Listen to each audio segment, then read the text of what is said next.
we want to focus on the special economic zone that has been recently gazetted, that is around the Muru area there, talking about the two rivers as it is right now. As we had a short break, I had Dr. Isaac Kalua Green singing a song. I don't know if it's related to this particular Ditro cartoon. Dunia hii mambo, lukumba lukumba. Dunia ina mambo, mwendo angamia. I wonder why he was singing that particular. But he sings in the choir. Yeah, the men's chorale. You're a choir master. He actually, or you sing the bass. He sings the bass, you know. He sings. You compose as well. Okay. On a serious note, right now, this special economic zone. I know all of you now. You're intimately familiar with the recent gazettement. I just want us to discuss this economic zone that, first of all, people are raising questions about, and they're saying, "Hey, could there be much more than meets the eye as far as this economic zone is concerned?" Let's begin with you, Martin Olo. You see, there is a place for special economic zones in economic development, in business development, in incubating and innovating. When you want to do things that you need to protect for purposes of creating products that you can then take onto the market. Not necessarily an internal market in this case, it is likely to be an external market. So that when you're looking at economic zones like in Athi or is it Kitengela, you are looking at us saying, look, we want to make apparels, we want to have special products produced within this area, but with an eye to satisfying an external market or giving it to export. But then you have a component of internal and external. So that when you are looking at the AGOA, for example, the American policy on growth around issues of cotton and issues of apparels, the intention was that with the economic zones, we can specialize in making products that we could export to the US at some considerate rates and so on. So to tell me that Two Rivers is a special economic zone looks like an exotic or an exciting thing to say and to do. The issue for me is, what is the rationale? What is the build-up towards that decision? Yes, this is a place where it has been built by a private investor, Centum. Does governments have substantial shares in Centum? No, paltry. But the question is, what does the CS of trade, what interest and what conflict of interest does he have? Is he conflicted in his approach to making decisions in Two Rivers, for example?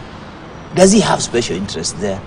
Can we trace certain things that could show that he may not be very, objective about that decision? But that, again, he has been allowed to gazette it as a special economic zone. So the bigger question is, so what does this regime then want to tell us? Are economic activities in the Two Rivers, how are those economic activities in Two Rivers going to deserve that special zone? What are they producing and for what market? So that when you are giving them those tax concessions and giving them those tax favors, what returns are we getting out of it? Those are questions that one is asking, because for me, I don't know. And I like what my friend Dr. Kalua says, that maybe there is some reason somewhere. But you see, in this day and age, there's some reasons that have not featured yet under the table. The Constitution demands that we are transparent, we are accountable, and that the public can see through what you're saying. So unfortunately, I cannot see through the special economic zone that the Two Rivers is, other than to suspect that it's a conflict of interest kind of a decision, which is not, and I would like to say, which is inimical to our national interests. Because our national interests are that we must do things that give us returns on our investment as a country, gives us back resources that we require to develop this country and so on.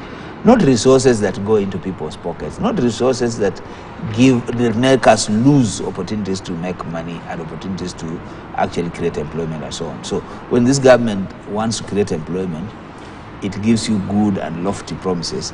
But the question is, where are the details? They say the devil is in the details, but I have refused, I want to exorcise the devil from the details to say, where is the transparency, where are the figures, and where is the justification? Let me... if you read about the special economic zones and the initial 15 areas that were gazetted, the idea was that we were doing very badly in terms of exports and we were importing too much.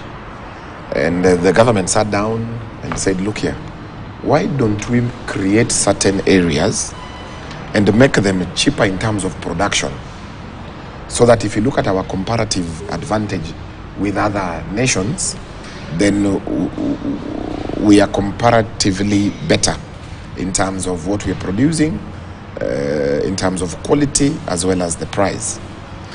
Now, of course, the idea was that, number one, the cost of power will reduce tremendously, because power determines the cost of production. And initially, in some areas, they said it is 5 shillings per kilowatt, others 10. And then also getting tax havens and special taxes. So there's questions that we need to ask. What is Two Rivers producing? Is there a factory at Two Rivers? Why do we want to gazette it as a special economic zone?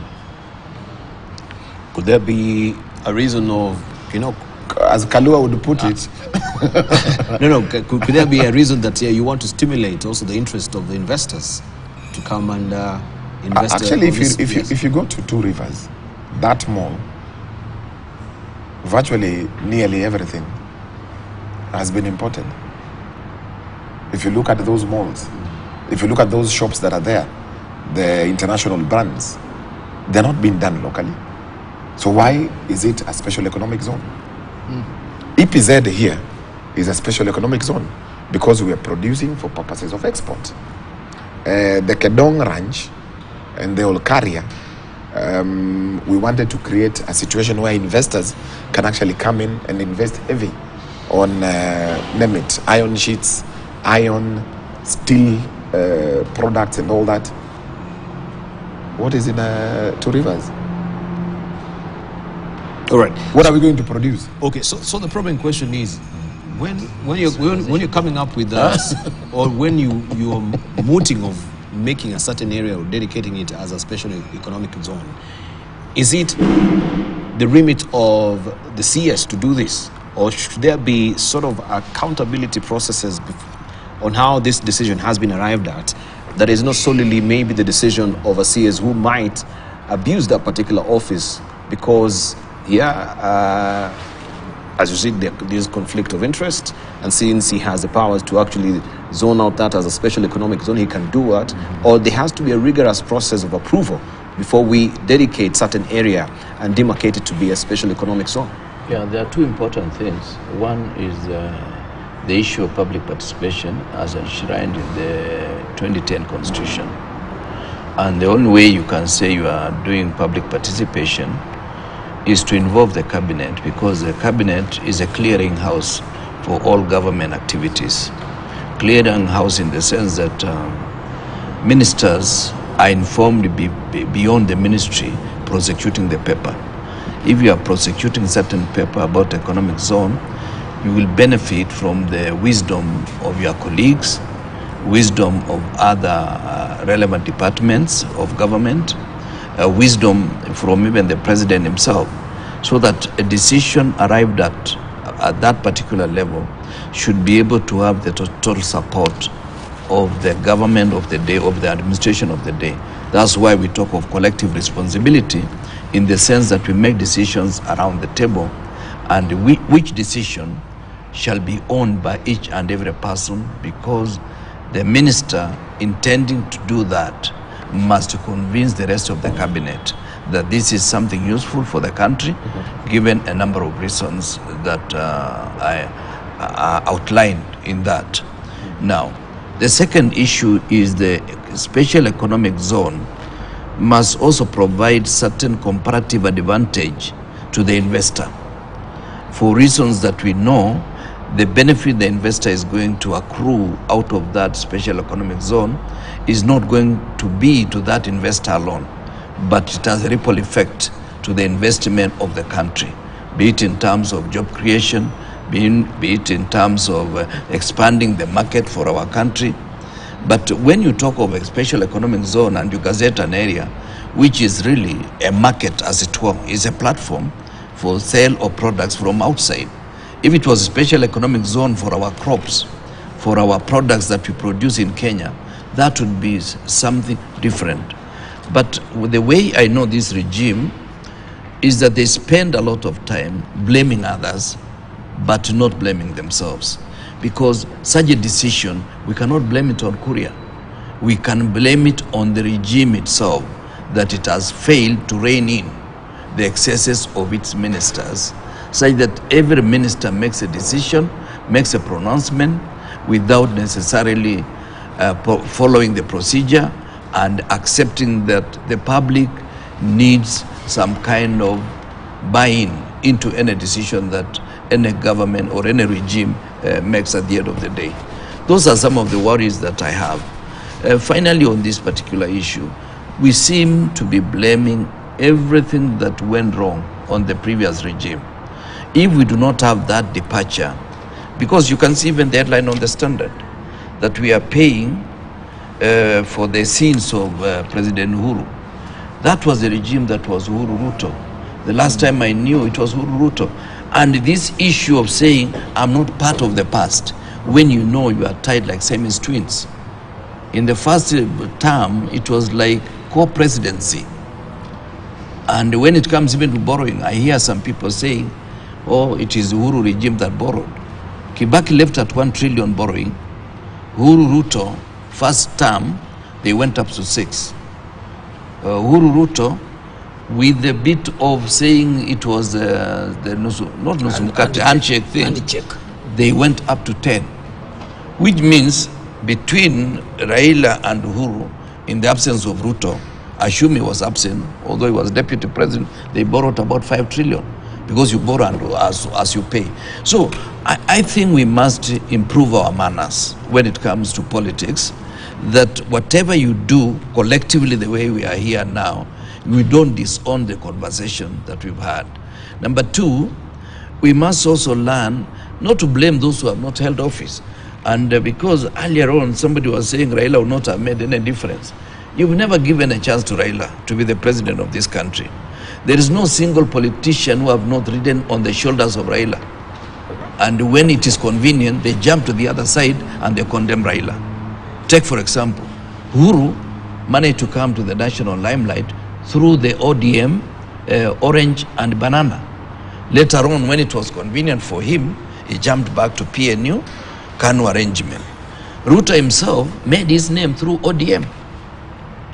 And the balkanization of this country started with ODM. 2007, the clashes that took place in this country were courtesy of a number of individuals who are now in government today. That's why many of them are The Hague. So I think we need to give Raila a chance. If you want Raila to make mistakes, give him the presidency in the next election. Otherwise, this issue of blaming anything on Raila and saying Raila could not have done better, you've not tested him. Can you test him if you have the courage to want to blame it on him?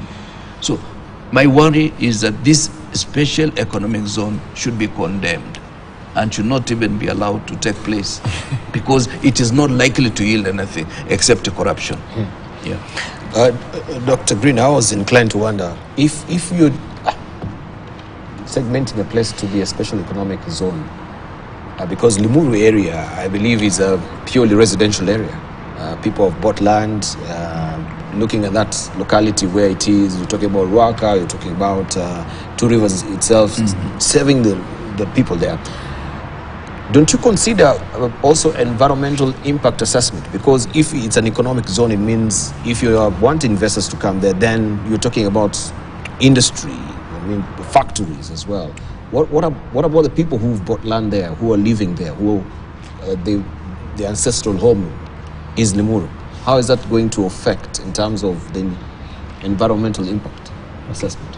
Before I address that, I think one of the things that I'm going to request is we separate the politics of things and the business angle of it, and I will attempt to justify this. But they don't want to say they go both. Together. Yes. Because politics I will bring it up. Business. First and foremost, the importance of special economic zones can never be underrated. There is great potential. There are laws and regulations, local and international, that have come into play. There is the Africa Trade Agreement that is going to be very useful. Special economic zones come with a lot of tax advantages, regulatory measures. They allow foreign direct investment at the best level. There is organized system of businesses that one is related to the other, and there is quite a lot of that. Having said that, the special economic zones are set up for different focus. There are those that are industrial based, which when you want to establish now to take advantage of the economic arrangements, the Africa trade region, and you want to set up a factory for cement and have that as an anchor project for that special economic zones, and therefore be able to access the market for Africa, you may not be able to come and set it up in the city or a manufacturing company. But out of what I had in this process is that the specific one we are talking about is based on services. It is based on ICT. It is based on projects that are supposed to be established in this specific area, and therefore services are going to be very helpful in this specific place, and therefore you're going to be able to have people working in that place and be able to access the African market, and there will be tax advantage for foreign direct investments. The entire place is already set up. I remember very passionately how Chris Kirubi was working on that place and how much money was put in that process. I'm sure if he was alive today, he would be pushing for this kind of a thing, because he already has an infrastructure that is very unique from any other place and already set up. So people can come in, and there are also disadvantages of being in an SEZ, like producing for local market. There is restrictions on what you can be able to do in a specific special economic zone that is related. So there is an advantage, a big advantage. There is a lot of sense that makes this to happen. There is a procedure to apply for a special economic zones. There are requirements that you must be able to meet. That specific land maybe is about 100 acres. I remember Chris Kirubi taking me around the place, yeah, just about that, and the setup area maybe could be about 60 or something like that. And therefore, I think it is in order if it is meeting the requirements. Currently, the SEZ law as it is needs amendment, because there are things that you can do inside there and what you cannot be able to do. How much percentage of the products can be able to access the local market? And therefore, I believe it's a business case that makes sense to a private investor to apply for such a facility, meeting all the requirements, and therefore, in that case, I give it to them. What we are now talking about, and I agree with my senior and my brother here, the situation that we have, which is also leading to like the issues of maandamano in our country and calling for things in a different way, is because we are perpetually on a campaign mode in our country, either side.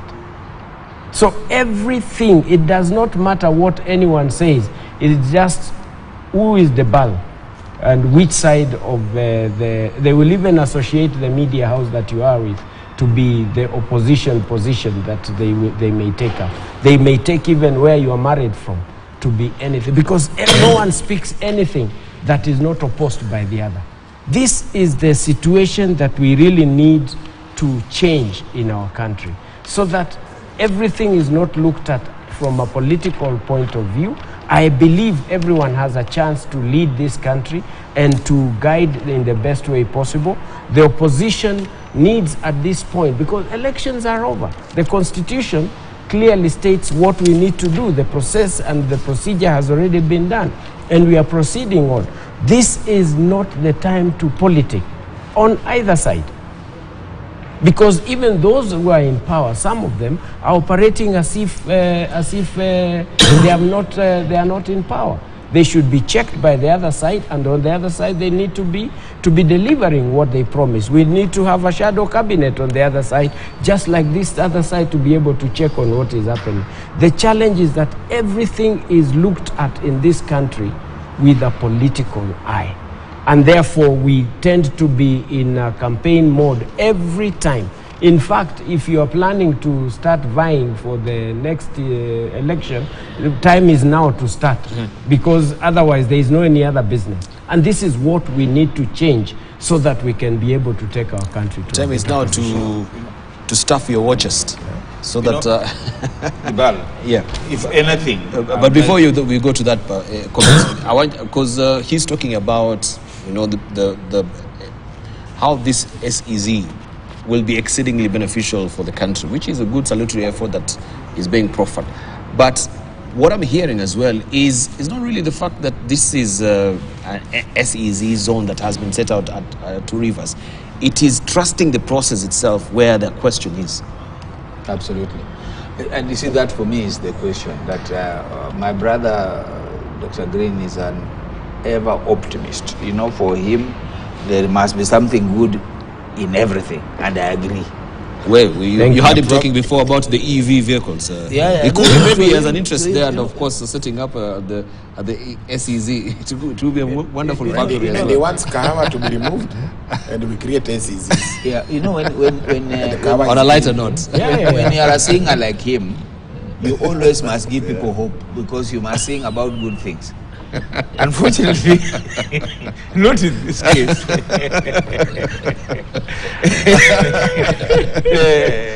The issue about special economic zones, we agree, it has a place. The question is, and this is a general question, perhaps it applies across this regime, what is the policy making process, and to what extent is there fidelity in the policy making process in the declaration of special economic zones in Two Rivers? And that's the point.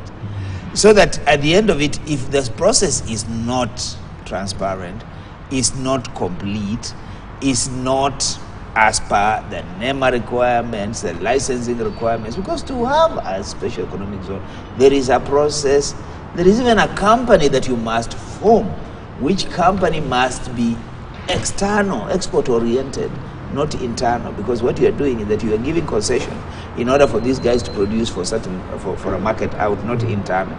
So that the question would be, who is the company behind the special economic zones? I would not be surprised if I went there and I found a shadowy character in there as part of this special economic zone, for the same reason that it has been expedited, or the process has been so fast-tracked that we don't know what it was all about. My beef, and perhaps a real issue with this decision, is the fidelity to the process. Are we making policies on the whims of an individual?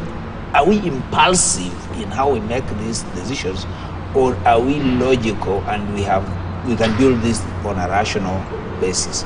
So when I come to this decision, I will fault it for many things, especially procedural propriety. If there is no procedural propriety, the outcome is not likely to be acceptable. And that's what we must question this. And especially if it's laden with conflict of interest, as we are likely to conclude. that certain persons have an interest and therefore they are building. And by the way, this is a very common thing. What we are seeing in this regime is that where they have an interest, you will see them trying to articulate a public policy position on it. And that is not how you make public decisions. You make decisions impartially. You stand aside and you give us the benefits that this decision will bring to the country. And we are likely to come along. We have no problem with the regime. What we want is the regime to do things that make sense, things that follow policy, and things that are known in terms of policy formulation and policy implementation. You know what we are saying in very simple English. I think we are going around in circles. Dr. Kalua, we are support of these special economic zones. But why is it that we do not have one in Lake Victoria? No. Why is it that we don't have a special economic zone in the sugar belt industry area, like where Martin comes from? That's what we are saying. Why is it that we wake up today and we say Two Rivers is a special economic zone? What precipitated that? What informed that decision? So the process is as good as the product. That is what we are saying. Why are we marginalizing other areas and determining which area is a special economic zone?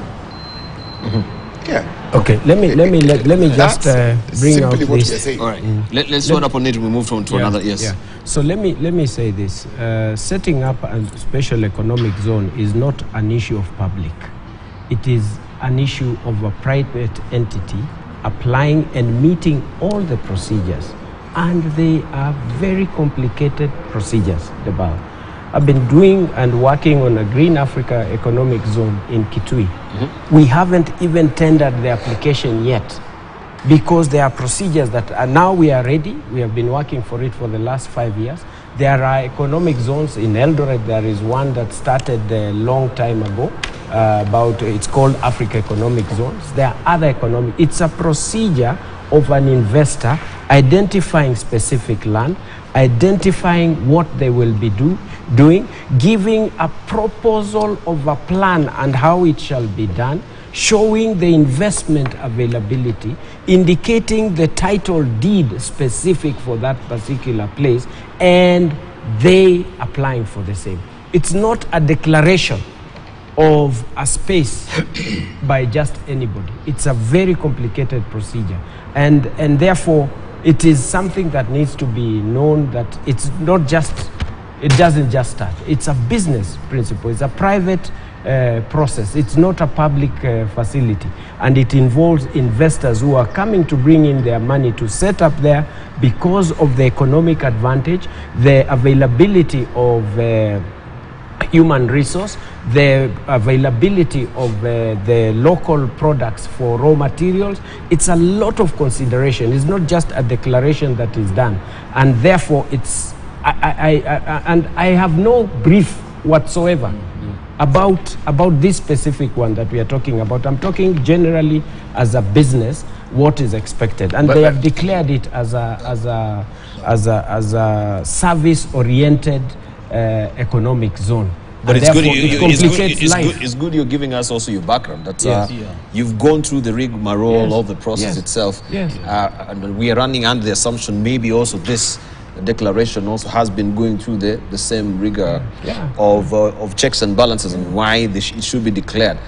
Does it surprise you that it was gazetted and announced unbeknownst to you, if it's been? Well, I'm sure there are many applications that have been done by that have been done by various institutions to the authority that is doing this.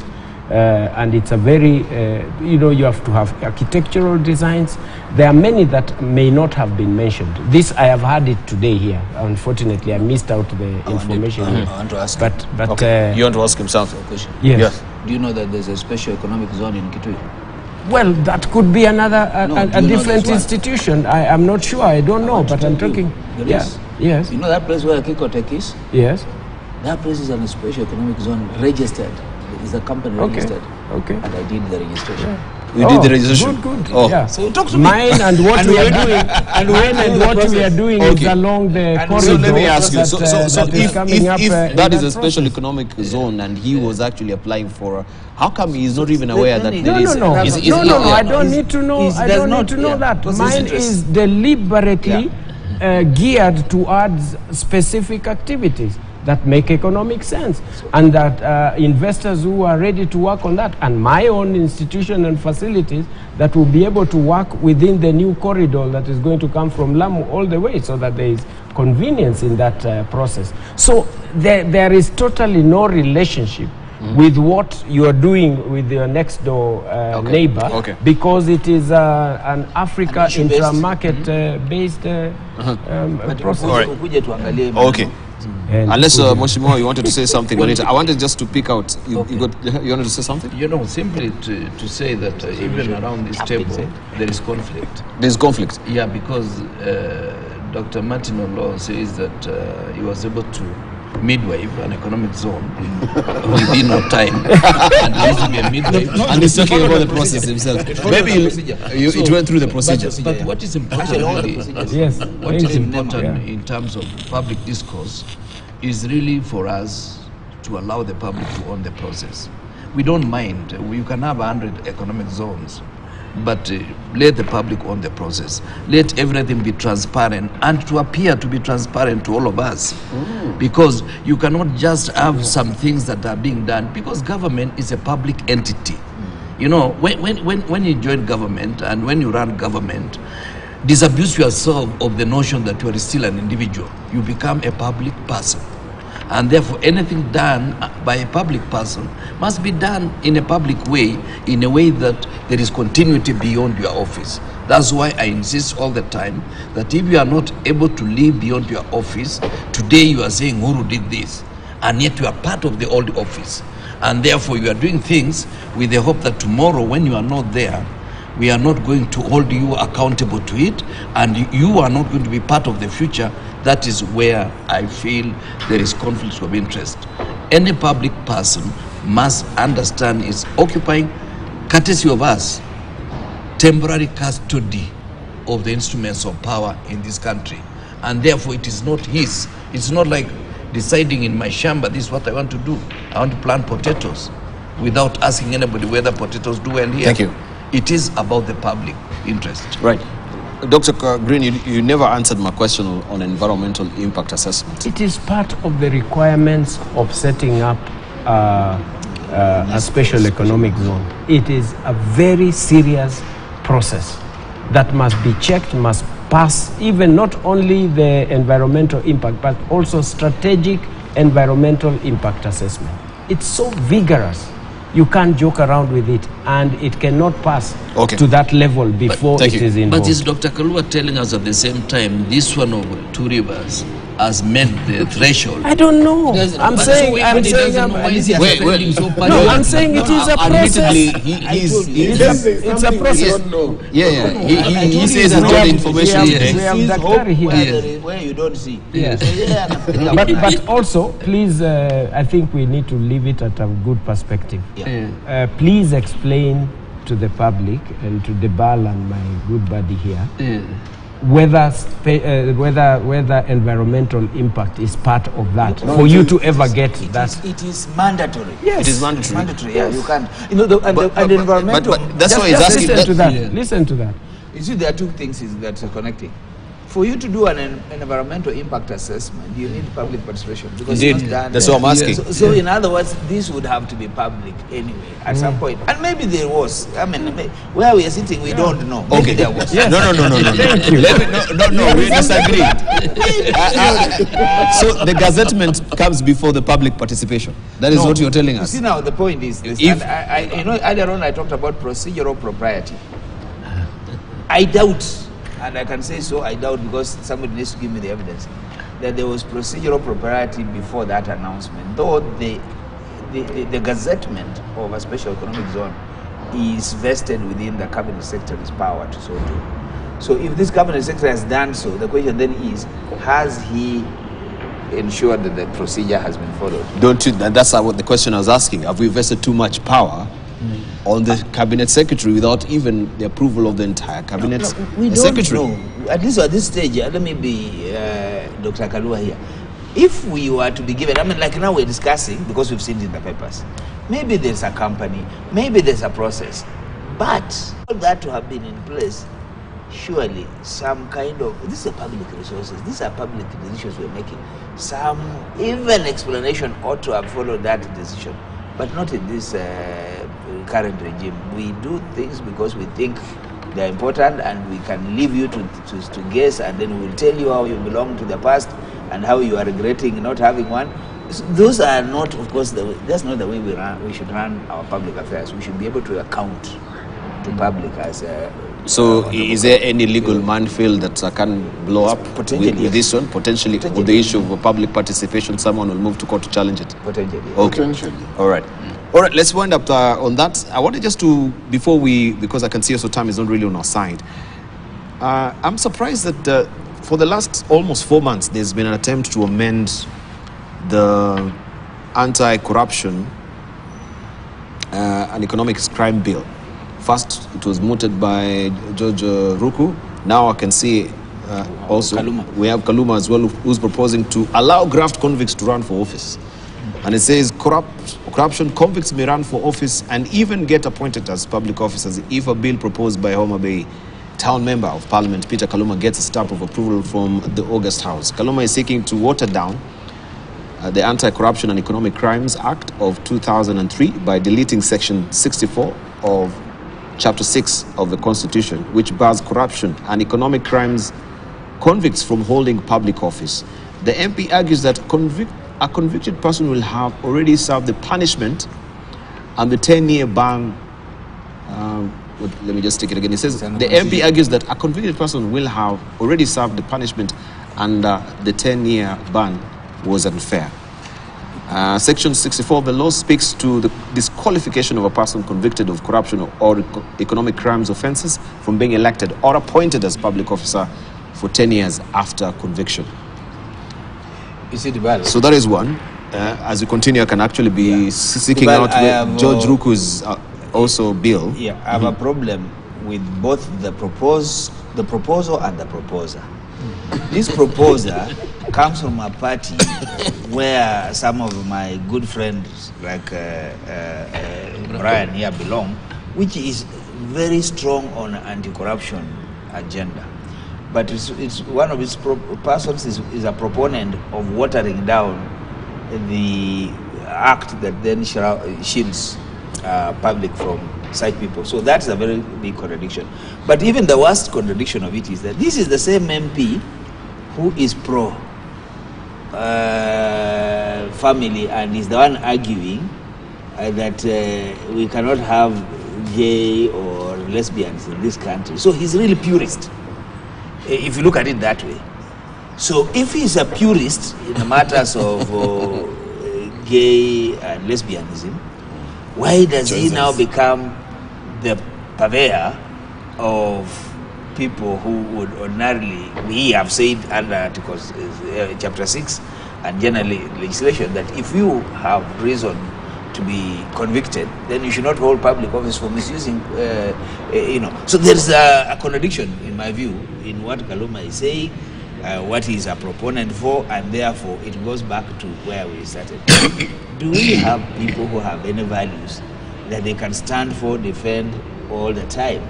And I'm putting this ball squarely in my friend's Brian's feet and pocket so that he can react very. I believe he should come out with a spear. Why is a member of your party the one who is purveying a proposal to water down the corruption agenda, which I believe that your leader is very strong on? Why is he doing that? And why is he being contradictory? All right, So before Brian answers, I wanted now just to maybe juxtapose that with that bill that was raised by Geoffrey Ruku of Mumbere, Member of Parliament. And this one now says that the proposed amendment seeks to delete two offences specified in Part 2B and C of the Act. According to the bill, these offences should be considered administrative matters and be addressed through administrative actions rather than criminal prosecution, and that is for the procurement bit. That should be an administrative function, and now it should not be criminalized. This is what you're seeking. So we have several experts and analysts who have expressed concerns about the potential consequences of the proposed amendments, and they've of course given their arguments here. But let's just hear why there's a flash of interest on the Anti-Corruption and Economic Crime Act. I think first, just to respond to Dr. Martin, and I want to repeat the word doctor, because he's told us how he did his PhD in a record time.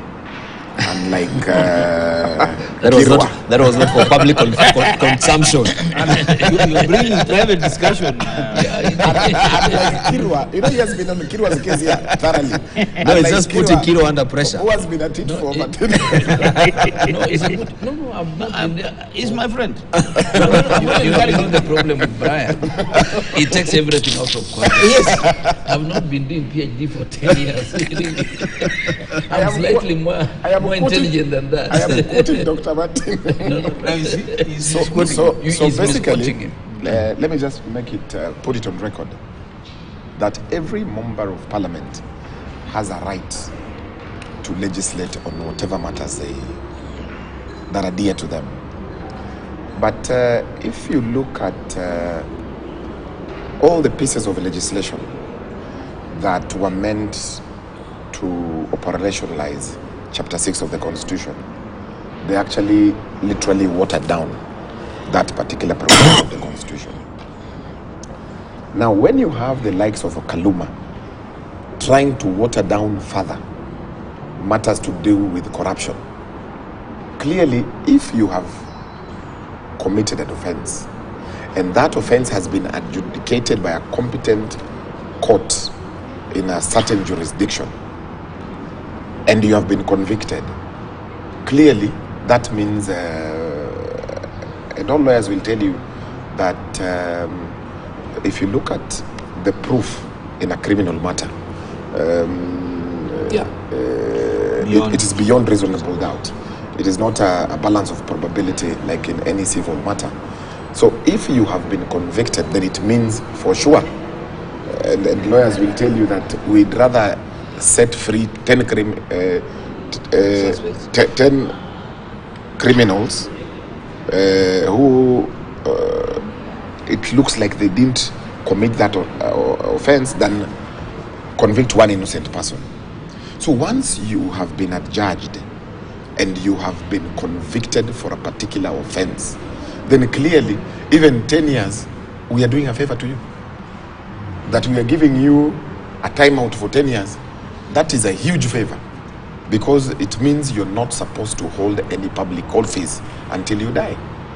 But now if you want to water down that and so say, will that also be applicable to the impeached governors as well? If now they've been impeached, is it in perpetuity? Actually, that they'll never run for office again? Actually, do you know there is no written text that bars them from holding public positions? What helps us is actually the Supreme Court. So it's just the Supreme Court. Like Sonko was actually going to run until the court said no. You can't. So there's written. The court has pronounced yes. itself. The Supreme Court has pronounced itself. But in terms of legislation, that debate, we had it over and over again, and I looked at a number of legislations. There is no actually law. And thank God the Supreme Court pronounced itself on that matter. Yeah. Okay. So, this brings us to, as we're winding up, to a situation where we seem to pass laws for the sake of just filling the gallery, instead of passing laws that we believe in. You see, the current constitution had, in its own wisdom, a certain period where certain acts of parliament shall be legislated, assented to, for purposes of implementing and fortifying the 2010 constitution. But what has come out increasingly is that we are watering down the same constitution. Look, for example, the issue of who qualifies to run as a governor, as a president, as a deputy president, as a deputy governor. It has been watered down and it has been taken all the way to a court of law, where today you don't have to have a university degree to run as a governor or even as a president.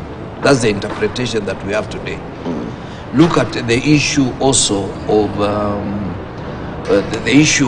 various acts of parliament that are supposed to legislate on certain critical things that must be done to improve the social dynamics of our society.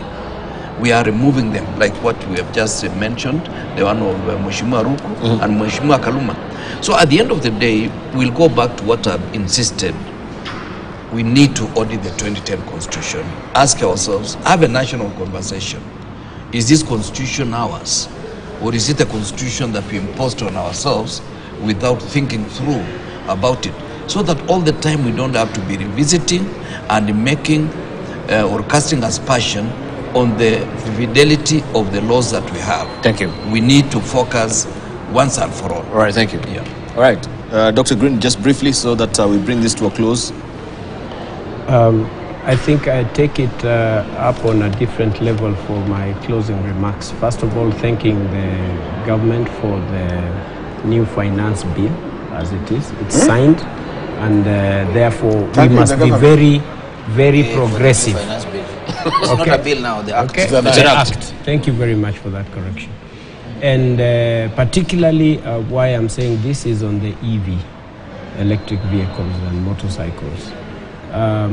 As the chair of motorcycle assemblers, I'm excited with the investment that every of the 17 current investors in this space, the installed capacity of about 513 units per year, which is very good progress. The fact that the assemblers, Honda, TVS, Bajaj, other new players in the EV that now have decided to go into electric, and they are soon going to be rolling out. I think this is something that is very important and very progressive. There are challenges that we have to deal with. For me, I don't see the challenges, I always see the opportunities. The first opportunity in this space is going to be on the distance of the motorcycle that is going to be available, and that works also on the issues of the availability of stations for charging.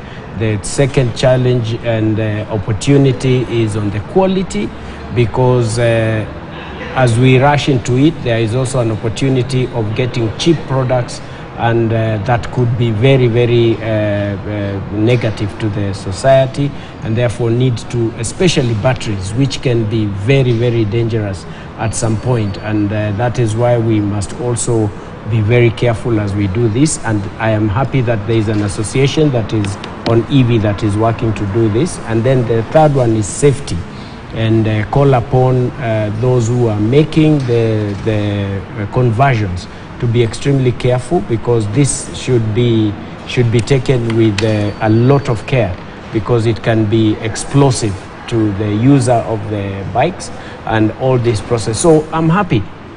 And even as we do this, you can imagine if the existing motorcycle assemblers now turn into EV, as they met yesterday, they all agreed that they are going EV, the installed capacity, the local use of 14 parts, which has recently created job opportunities for about 4,000, and standing on about 1.8 to 2 million riders in these countries who are working on job opportunities, a great one. Thank you. The new EV side Thank only you. with about 10,000, but with this opportunity may grow to be a very big opportunity for our country. So I think it's something that shows that we are committed Thank on you. what we should be able to do, and particularly sustainable livelihoods in our country. Thank you very much. Martin Law, your closing remarks? I think I want to appreciate where Dr. Kalua is coming from. So when others are crying about the Finance Act, he's seeing an opportunity in the Finance Act. Yes. Such is life.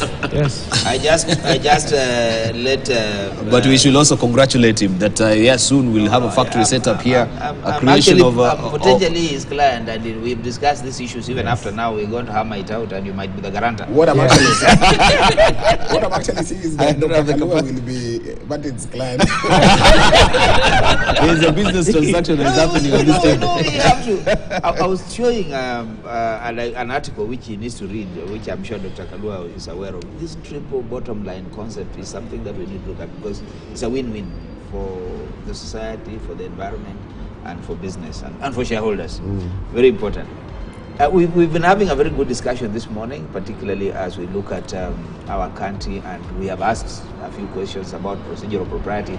And again, what we are saying as a country is that we need to reach that place where we can inspire confidence in our public policy decisions. And so when the ministers make decisions, when they utter awards or they make speeches, they need to know, and as again Mheshimiwa Kira is telling them, that they are public assets. They are public office holders, and therefore they are not their own selves. You know, you can call a cabinet secretary anything, any name. You can call them a name, and they cannot go to court and say you are defaming them. No, they are your servants and so on. So they must respect that space and work around. Thank you. Thank you very much. Branweke, your closing remarks, briefly. I'm just perturbed. I'm looking at today's newspaper, and it says today, when I was just born in 1981. Today in history. Yes. There is an MP called Jonesmas Mwanza Kikuyu, was actually jailed for 30 days for saying that one day Kibaki will be president.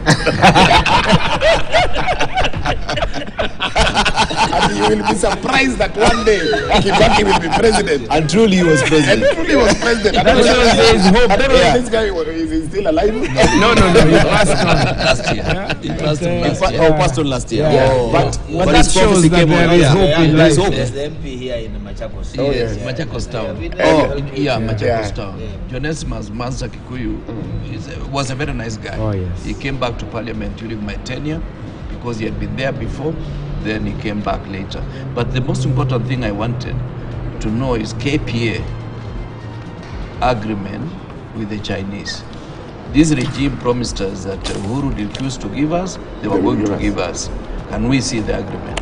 We want to see the agreement. We want to see that. Of course, the president promised that all these contracts will be made public. Yes. So we also will follow. What And makes you because think that this they'll fulfill when that he one? was campaigning, that some of his No. we need to wind up. A friend of before mine, we- it was Let me my wind time. up. We continue off camera. No. A friend of mine. Before we wind up, I'm- this one. The ball. It is easy to say and to present ourselves here, but many times we forget to say that you are doing a good job. I want to tell you are doing a good job. Keep it up. Santi. No, that's Keep from- doing that's that. from our optimism. And may God bless This is you. optimism. Life is as such. You're a blessing, Mr. Mwana here. Okay, we wind up the show. Thank you very much for They watching. said Kibaki Morning will Prime. not make it.